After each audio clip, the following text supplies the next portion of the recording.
오늘 우리에게 주신 하나님의 말씀은 로마서 13장 1절부터 7절 말씀입니다. 우리 다 같이 읽겠습니다. 각 사람은 위에 있는 권세들에게 굴복하라. 권세는 하나님께로 나지 않음이 없나니 모든 권세는 다 하나님의 정하신 바라. 그러므로 권세를 거스리는 자는 하나님의 명을 거스림이니 거스리는 자들은 심판을 자취하리라. 관원들은 선한 일에 대하여 두려움이 되지 않고 악한 일에 대하여 되나니 내가 권세를 두려워하지 아니하려느냐. 선을 행하라. 그리하면 그에게 칭찬을 받으리라. 그는 하나님의 사자가 되어 내게 선을 이루는 자니라. 그러나 내가 악을 행하거든 두려워하라. 그가 공연히 칼을 가지지 아니하였으니 곧 하나님의 사자가 되어 악을 행하는 자에게 진노하심을 위하여 보응하는 자니라. 그러므로 굴복하지 않을 수 없으니 노를 인하여만 할 것이 아니요 또한 양심을 인하여 할 것이라. 내가 공세를 바치는 것도 이를 인함이라. 저희가 하나님의 일꾼이 되어 바로 이 일에 항상 힘쓰느니라. 모든 자에게 줄 것은 주되 공세를 받을 자에게는 공세를 바치고 국세 받을 자에게는 국세를 바치고 두려워할 자를 두려워하며 존경할 자를 존경하라. 아멘. 여러분 요즘 뉴스를 들으면 어떻습니까? 뉴스를 들으면 기분이 산뜻해지고 또 기쁩니까? 아니면 우울해지고 또 답답합니까? 특히 이민자로 살아가는 우리에게 일어나는 그 세상 뉴스를 들 때 정치적인 갈등이나 아니면 사회적인 분열, 다툼, 때로는 뉴스를 끄고 싶은 그런 충동도 느끼지 않습니까? 한편으로는 법과 질서가 무너지는 것처럼 그렇게 느껴지고 또 한편은 공권력이 너무 남용되는 것 같아서 답답하고, 예를 들어서 최근 불체자를 미국에서 많이 단속을 하고 있습니다. 여기에 논쟁이 아주 갈등이 첨예되어 있는 것을 봅니다. 한쪽에서는 엄격하게 법을 집행해야 된다 그렇게 주장을 합니다. 다른 한쪽에서는 법을 집행하는 가운데 인권이 너무 침해되고 있다 그렇게 문제를 제기합니다. 자, 이런 현실적인 그런 문제, 이런 복잡한 상황 속에서 과연 우리 그리스도인들은 이 세상의 권세에 대해서 어떻게 반응을 해야 될 것인가? 이것은 신앙적인 문제가 아니니까 그냥 정치적인 영역으로 아니면 세상 사람들에게 그 영역으로 떠맡길 것인가? 이런 근본적인 물음을 갖게 됩니다. 근데 사실 이런 우리가 겪는 갈등과 그리고 긴장은 인류 역사에 늘 있어 왔던 일입니다. 오늘 내일의 일이 아닙니다. 4000년 전 고대 바빌론 시대로 거슬러 올라가 보면 그 당시는 이제 왕과 귀족이 다스리는 그런 계급 사회이기 때문에 힘 있는 자들이 약자들을 마음대로 주무르든 억누르던 그런 시대입니다. 근데 함무라비 왕이 돌 기둥에 법을 새겼습니다. 법령을 새겨서 세상에 공포했네. 이것이 바로 오늘날 함무라비 법전이라고 그렇게 알려져 있지 않습니까? 이제부터는 왕이 기분 내키는 대로 그렇게 이랬다 저랬다 그렇게 하는 것이 아니라 이 돌기둥에 새겨진 법대로 이 국가를 다스리겠다 이렇게 명문화시킨 것입니다. 참 그 시대에 물론 거기에 우리가 여전히 문제되는 그 신분의 제한과 한계 그런 것 요소가 분명히 있습니다. 그럴지라도 참 그 시대에 무조건 힘으로 다스리는 세상이 아니라 법으로 다스리는 세상을 이렇게 하겠다는 그것은 참으로 우리 인류가 간절한 바람을 하는 가운데 진일보한 것이 아닌가 싶습니다. 왜냐하면 우리 인간은 본능적으로 무질서를 싫어하고 질서를 좋아합니다. 질서 있는 가운데 우리가 평안하게 일상생활을 살 수 있기 때문에, 또 힘을 가진 자들이 마음대로 권력을 휘두르지 못하도록 이렇게 법으로 이것을 정하려고 해왔습니다. 지난 과거 역사를 보면 바로 이런 투쟁이 계속되어 왔던 것이죠. 예를 들어서 영국에서 마그마 카르타라는 그런 법이 정해질 때도 왕이 마음대로 돈이 필요하다 해서 세금을 일방적으로 매기는 것이 아니라 우리에게 허락을 받아라. 귀족들이 들고 일어나서 강제적으로 해서 그 법이 되어진 것이죠. 소위 이런 것을 가리켜서 법치주의라고 그렇게 말을 합니다. 한마디로 권력을 가진 사람도 힘없는 사람도 모두 법 앞에서는 공평하게 평등해야 된다. 그렇지만은 우리가 보는 바와 같이 또 현실에서 느끼는 바와 같이 인간이 만든 세상법이 아무리 완벽하게 완전하게 만든다 하더라도 그 법을 집행하는 사람들이나 그리고 그 법에 따라서 판결하는 그 사람들이 죄 많은 인생들이기 때문에 완전하게 그것이 실행될 수는 없지 않습니까? 자, 이스라엘 백성들에게도 하나님이 주신 국가니까 나름대로 헌법과 법령이 있었습니다. 그것이 바로 율법입니다. 사실 인간법은 악을 징벌을 하고 부당하게 억압받는 것을 방지하고 막는 역할을 하는데 그것에 그쳤지만은 하나님의 율법은 우리 마음속에는 죄를 들춰내고 그래서 우리로 하여금 하나님 앞에 바로 세우는 그런 근본적인 역할을 합니다. 그래서 이 율법을 통해서 하나님께서는 하나님 백성이라는 거룩한 공동체, 그런 공동체를 생활을 하게 하고 또 하나님의 통치 아래서 언약에 맺은 하나님 백성으로서 하나님의 통치 아래 모두 행복하게 살도록 하나님께서 이 율법을 주신 것이죠. 따라서 법과 권력의 문제는 단순히 정치적인 이슈에 해당되는 것이 아니라 하나님의 통치, 하나님의 주권과도 깊이 연결된 신앙적인 문제가 됩니다.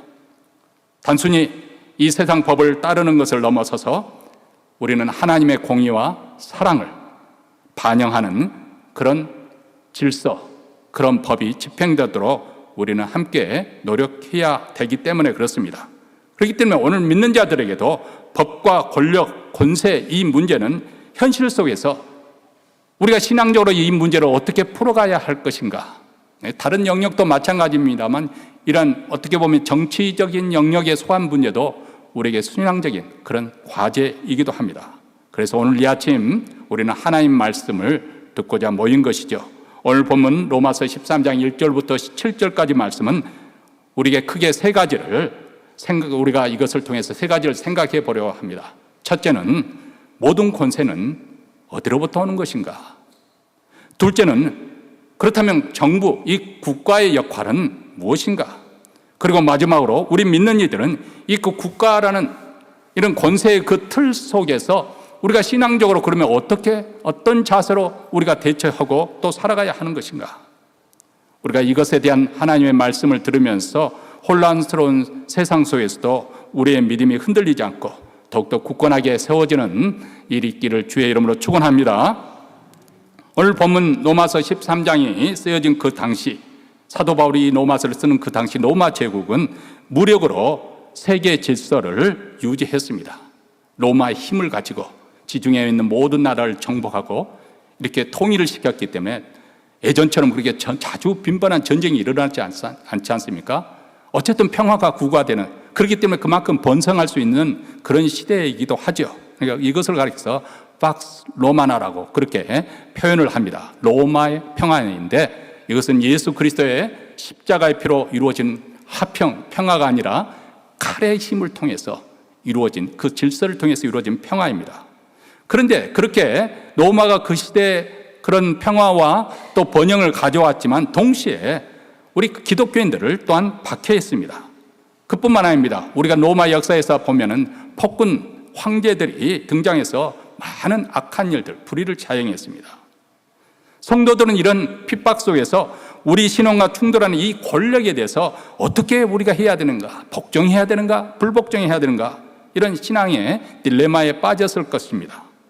이에 대해서 사도 바울은 이렇게 말씀합니다. 1절 말씀에 각 사람은 위에 있는 권세들에게 복종하라.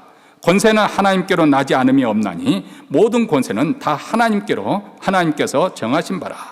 자, 사도 바울의 첫 번째 이 선언은 참 우리 모두에게 울림이 주고 또 물음표를 안겨다 주는 그런 내용입니다.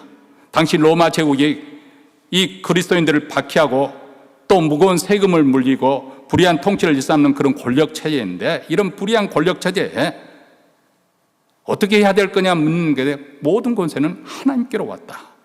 그리고 2절에 보면은 그 권력을 거역하면 하나님에서 오신 권력을 거역하는 것이 되고 그런 사람은 심판을 받게 된다. 이렇게 말합니다.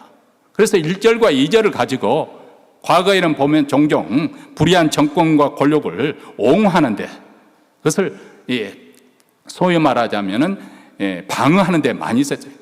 일제시대 때 신사참배하면서 하나님께서 그 권세에 대해서 복종하라고 그렇게 하셨지 않느냐 하면서 신사참배했던 그런 목사들도 있었습니다. 그런데 과연 그런 의미로 사도 바울이 써준 그 말씀을 주신 것일까요? 자, 하나님께로부터 모든 권세가 왔다. 이 본래의 의미는 무슨 뜻일까? 모든 권력의 진짜 주인은 누구라는 것입니까? 하나님이라는 것입니다. 세상의 어떤 권력도 자기 스스로 생긴 것이 아니라 하나님께서 허락하셨기 때문에 존재하게 된다. 아무리 강한 제국이라 할지라도 하나님의 권위와 주권을 넘어설 수는 없다. 바로 이 점이 사도 바울이 강조하고자 한 첫 번째 주안점을 둬야 되는 그런 일입니다. 자, 이 사실이 왜 우리 그리스도인들에게 왜 중요한 것인가? 우리가 사는 현실을 보시기 바랍니다. 때로는 우리가 마음에 들지 않는 사람이 또 대통령이 되어서 권력을 잡고 이렇게 국가를 이끌어가는 것을 봅니다. 그런 지도자들이 이렇게 되어질 때 왜 도대체 하나님께서 저런 사람을 세워서 이렇게 우리로 하여금 힘들게 하는 것인가? 이런 의문이 들지 않습니까?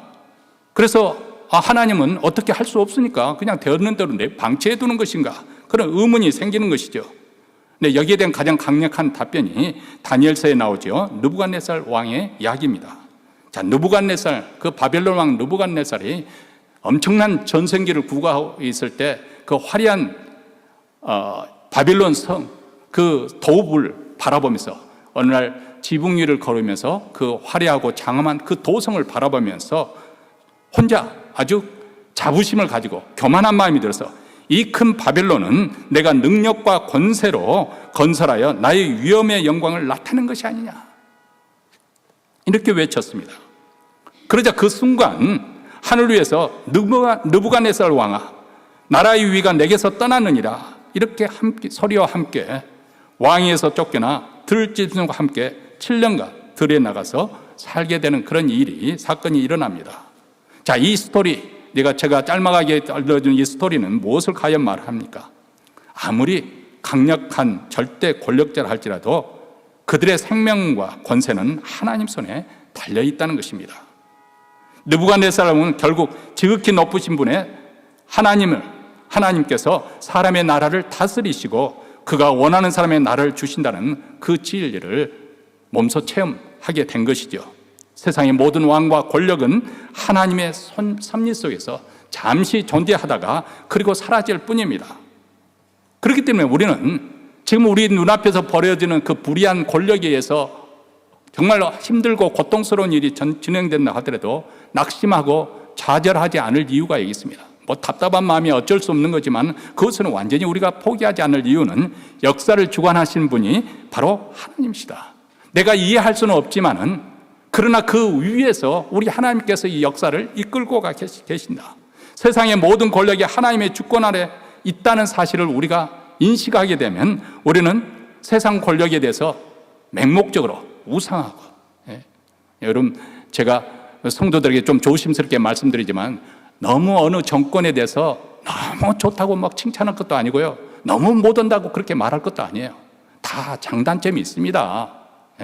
우리 그리스도인들은 잘한 것은 칭찬해주고 못한 것은 이건 아니다, 그렇게 말을 해야 되지, 자기가 주지하는 그것은 무조건 다 잘한 걸로 그냥 이거 잘못된 것도 그냥 호도하고 그렇게 진리를 사실을 그냥 그렇게 눈 감아 버리는데 그래서는 아니 됩니다. 우리 그리스도인들이 중심을 잡아줘야 세상이 양구로 지금 계속 벌어지고 있잖아요. 그럼 그리스도인들이 중심을 잡아줘야 되는데 그리스도인들이 앞장서서 막 이쪽으로 저쪽으로 이렇게 더 극단적인 주장을 하고 있지 않습니까? 그러니까 우리는 세상 권력을 우상화시켜서는 안 돼요. 그래서 맹종해서는 안 된다, 그 말입니다. 그렇다 해서 불의한 권력에 대해서 눈 감아서 그냥 무작정 굴복하라, 그런 말도 아닙니다. 여러분, 페르시아 왕 고레스의 이야기는 하나님의 주권이 어떻게 역사 속에서 구체적으로 실현되는지 보여주고 있습니다. 고레스는 하나님을 알지 못하는 이방 왕이었는데 이스라엘 민족에게는 구원자와 같은 그런 역할을 했습니다. 그런 바빌론 제국을 쓰러뜨리고 난 다음 유대인 포로들에게, 바벨론 포로되었던 유대인들에게 너희들은 고국으로 돌아가서 너희 하나님은 여호와를 위해서 성전을 지으라, 그렇게 칙령을 내렸습니다. 그런데 놀랍게도 이 고레스 왕이 태어나기 150년 전에 기록된 이사야서에 보면 44장과 45장이 기록했는데, 하나님께서 그의 이름을 부르면서 그를 나의 목자, 기름 부은 자, 그렇게 말을 합니다. 마치 그가 양떼를 돌보듯이 하나님의 백성들을 돌볼 자이고 하나님의 특별한 사명을 부여받은 기름 부은 자다, 그런 뜻입니다. 이 말씀의 의미는 뭐냐면, 하나님께서는 우리 믿는 백성들, 특별히 믿는 크리스찬 지도자를 통해서만 역사하는 것이 아니라 이방 사람들, 이방 왕통을 통해서도 우리 하나님의 뜻은 이루신다는 그런 강력한 주권적인 의지입니다. 물론 고레스가 하나님의 뜻을 이해할 수 없죠. 하나님을 믿지 않은 사람이 어떻게 하나님의 뜻을 행하겠습니까? 그는 자기 자신의 정치적인 야심이나 어떤 욕망 아니면 계획 아래서 자기 뜻대로 행한 거죠. 그런데 하나님께서는 이것을 통해서 하나님의 위대한 구원의 계획을 구현하는 데 사용하신다는 것입니다. 이것이 바로 하나님의 지혜입니다. 이처럼 세상의 모든 권력은 인간의 계획이나 우연에서 움직이는 것이 아닙니다. 때로는 불의해 보이고 하나님 뜻과 상관없어 보이는 권력이라 할지라도 그들 모두 하나님의 주권 아래에 있습니다. 그래서 하나님 진행하는 과정이에요. 지금은 우리가 왜 이런 일이 일어나는지 이해할 수 없어요. 그러나 먼 훗날 우리가 예수 그리스도께서 다시 오는 그 훗날 되면은 마치 퍼즐이 딱 맞춰져서 완벽한 그림이 드러난다. 아, 하나님의 계획이 이것이었군요. 그때는 아마 우리가 통째로 이해할 수 있을 것이에요. 어쨌든 지금 현재는 하나님과 떠난 불의한 권력이라 할지라도 여전히 하나님의 통치 아래 있다는 사실입니다. 하나님께는 때로는 그들의 오만함을 꺾으시기도 하고 때로는 그들의 야망을 이용하시기도 하시고, 그래서 그 모든 것을 통해서 하나님의 뜻을 이루가시고 구현해 가신다는 것입니다. 만약 우리가 이것을 믿는다고 한다면 현실 정치에 대해서 너무 답답해하고 그것 때문에 너무 열을 낼 필요도 없어요. 이때도 다 지나갈 것이고 우리 하나님께서 때가 되면 다 하나님의 온전하신 뜻을 이루게 하실 것이기 때문에, 그렇기 때문에 우리가 혼란스러운 세상 속에 살면서도 우리는 여전히 흔들리지 않은 믿음과 소망을 가질 수가 있는 것이죠. 왜냐하면 세상의 모든 역사는 궁극적으로 하나님의 영원한 계획을 향해서 전진해 가기 때문에 그렇습니다. 두 번째로 우리는 생각해야 돼. 왜 그러면 하나님께서 국가와 권세를 허락하시고 세워주셨는가? 우리가 국가가 없어도 우리 서로 사랑하고 살면 좋잖아요.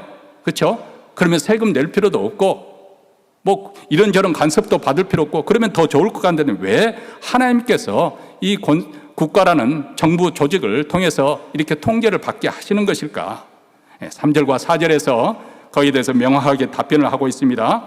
우리 한 목소리로 3절과 4절을 읽습니다.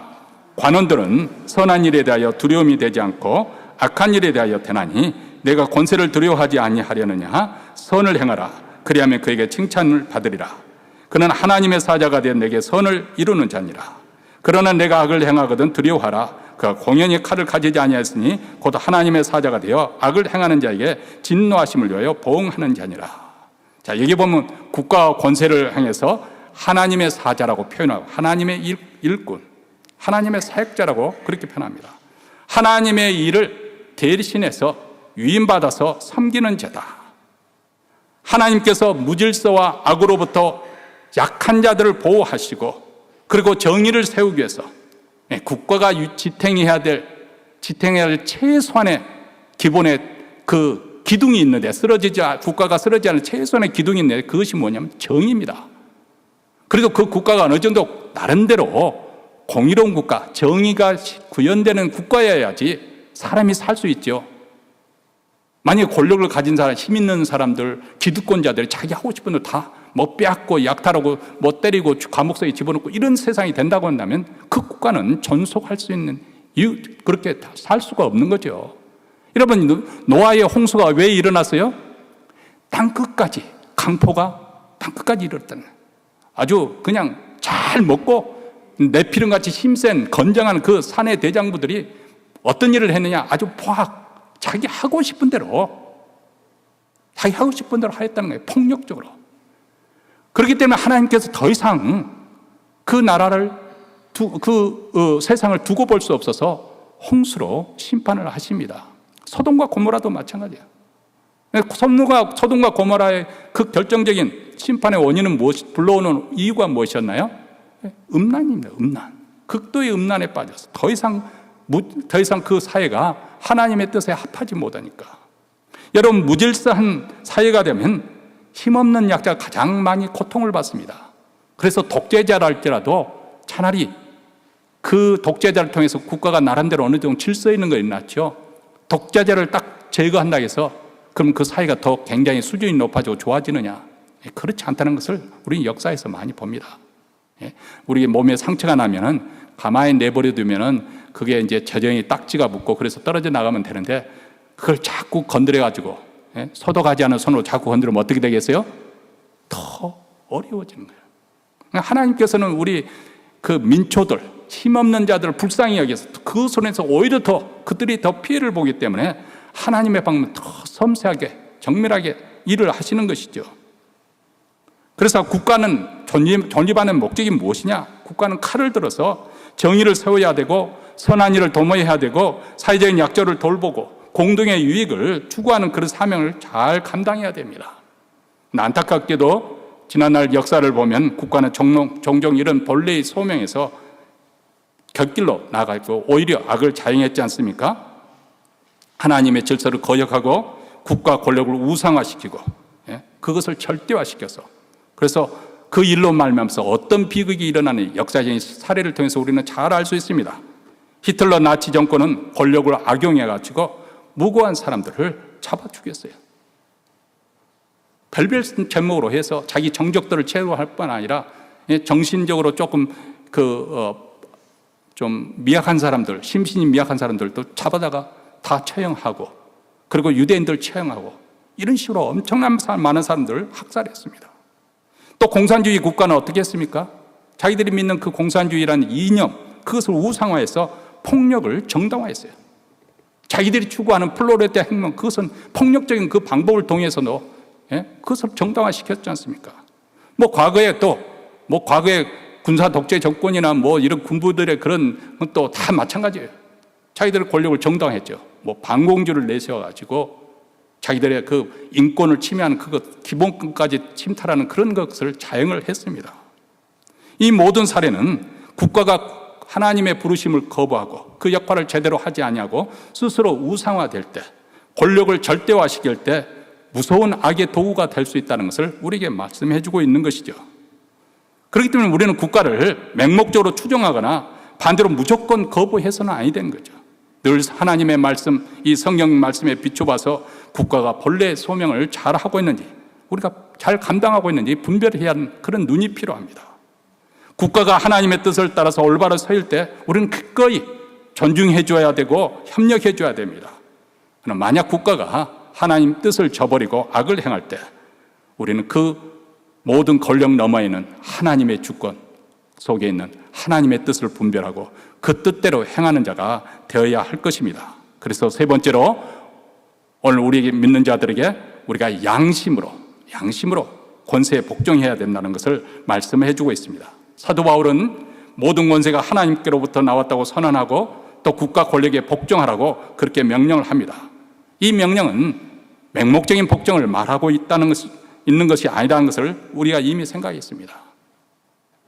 우리가 진노 때문에 할 것이 아니라 양심을 따라 복종해야 될 것을 사도 바울은 말씀하고 있습니다. 그래서 5절과 7절에서 나와 있는 말씀입니다. 우리 함께 같이 읽도록 하겠습니다. 그러므로 굴복하지 아니할 수 없으니 노를 인하여만 할 것이 아니요 또한 양심을 인하여 할 것이라. 너희가 공세를 바치는 것도 이를 인함이라. 저희가 하나님의 일꾼이 되어 바로 이 일에 항상 힘쓰느니라. 모든 자에게 줄 것은 주되 공세를 받을 자는 공세를 바치고 국세 받을 자에게 국세를 바치고 두려워할 자를 두려워하며 존경할 자를 존경하라. 자, 여기 보면 단순히 형벌, 죄를 지은 자에게는 형벌 때문에 두려워하겠지만은 우리는 형벌이 두려워서 그러는 것이 아니라 하나님 앞에 바르게 살고자 하는 우리의 내적 기준이 있다는 거예요. 그것을 가리켜서 양심이라고 표현을 하고 있습니다. 여기서 양심이라는 것은 어떤 도덕적인 개인마다 가지고 있는 그런 도덕적인 그런 감정이나 그런 기준을 말씀하고 있는 것이 아닙니다. 우리 믿는 자, 신자의 양심이라고 하는 것은 하나님의 말씀에 의거해서 성령님의 비춰주신 성령님의 조명하심에 따라서 훈련되고 다듬어진 내면에 가지고 있는 가치체계에서 나오는 기준입니다. 그렇기 때문에 세금을 성실히 납부하고 시민으로서 의무를 다하는 것, 이것은 단순히 법을 지키는 것에 그치는 것이 아니에요. 세상 법을 잘 지키는 좋은 시민으로 그치는 것이 아니라 하나님의 질서를 존중하고 그분 앞에서 우리가 정직하게 살아가는 신앙 고백이 된다는 것을 보여주고 있습니다. 우리 주님께서 우리에게 가르쳐 주는 말씀이 가이사의 것은 가이사에게, 하나님 것은 하나님께로 하신 말씀이 바로 이 말씀 속에 포함이 되어 있습니다. 자, 그런데 만약에 국가 명령이 하나님 말씀과 정면으로 충돌된다면 예의적인 상황이기 때문에 그럴 때는 어떻게 해야 될까요? 그것은 사도행전 5장 29절에 사도 베드로는 복음을 전하지 못하기는 대제사장에게 사람보다 하나님께 순종하는 것이 마땅하니라, 이렇게 단호하게 답변을 합니다. 이것은 단순히 내가 하고 싶은 대로 내가 하겠다는 개인 자유를 주장하는 것이 아니라 창조주 하나님께서 우리 인간의 권력 위에 존재하시는 궁극적인 주권자이신 것을 인정하는 말입니다. 그렇기 때문에 우리 믿는 자들은 하나님의 말씀을 거스르는 국가의 불의한 명령에 대해서 하기를 거부할 수 있는 그런 신앙적 의무가 주어집니다. 여러분, 초대교회 성도들에게 바로 생명을 건 선택의 그런 기준이, 이 원칙이 제공되었지 않습니까? 로마 제국의 도미티아누스 황제가 대표적인데요. 이 사람이 어느 날 그전에는 이제 황제가 죽으면은 신처럼 떠받들어지고 국가 수호신전으로 이렇게 떠받드는 그래서 분향도 하고 그랬습니다만, 이 사람은 자기가 살아있음에도 불구하고 자기 자신을 주여 신이라고 그렇게 칭호를 하게 하고 그 앞에서 자기 신상 앞에서 분향하도록, 소위 말하면 황제를 숭배하도록 그렇게 요구를 받았습니다.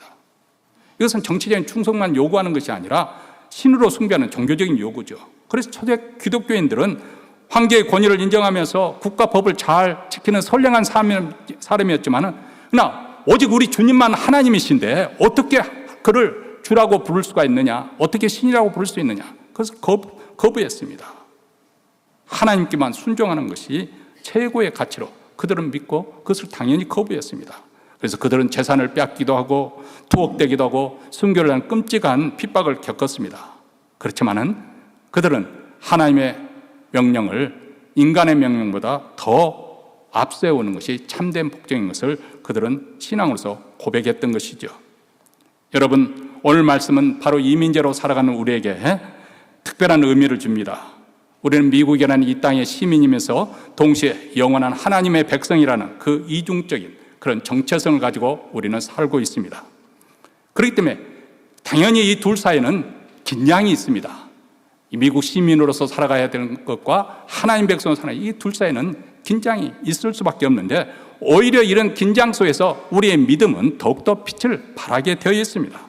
자, 그렇다면 구체적으로 우리가 어떻게 믿음을 가지고 이런 국가라는 틀 속에서 살아가야 할 것인가? 첫째로 이 땅의 시민으로서 우리는 충성해야 됩니다. 우리가 땀 흘려 일하고 정직하게 세금을 내고 교통규칙을 지키고 이웃과 좋은 관계를 맺고 사는 것, 이것은 단순히 법을 지키는 것만 넘어서서 그것은 우리가 하나님 나라의 시민으로서 얼마나 책임 있게 살아가는 존재인 것을 세상 사람들에게 보여주는 신앙 고백과 같기 때문에 그렇습니다. 두 번째로 우리 그리스도인은 신앙의 양심에 따라 행동해야 됩니다. 두려움 때문에 움츠려들기보다는 우리 주변의 어려움 가운데, 불효한 가운데 또 불이익을 당하는 사람 이웃에게 먼저 손을 내밀어야 됩니다. 고통받는 이웃을 돕는 것은 하나님께서 우리에게 주신 사랑의 명령입니다.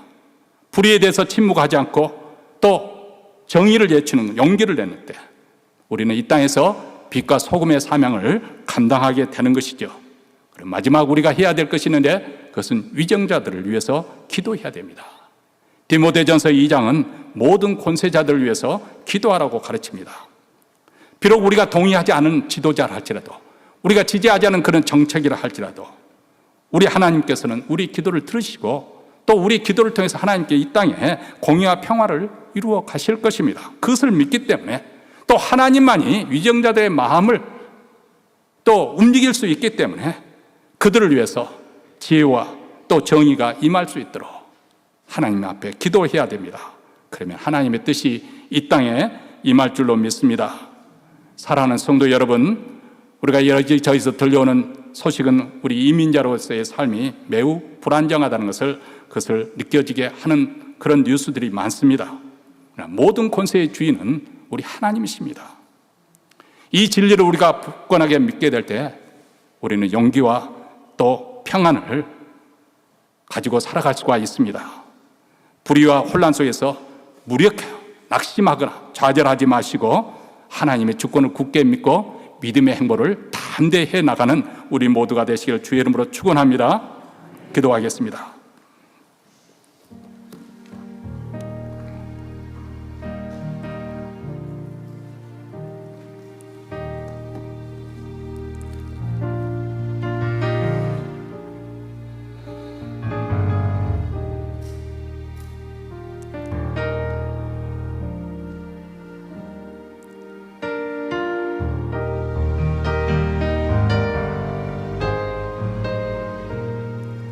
하나님 아버지, 말세에는 사람들이 극도의 스트레스를 받는 날이 오게 될 것을 우리에게 예고를 하고 있습니다.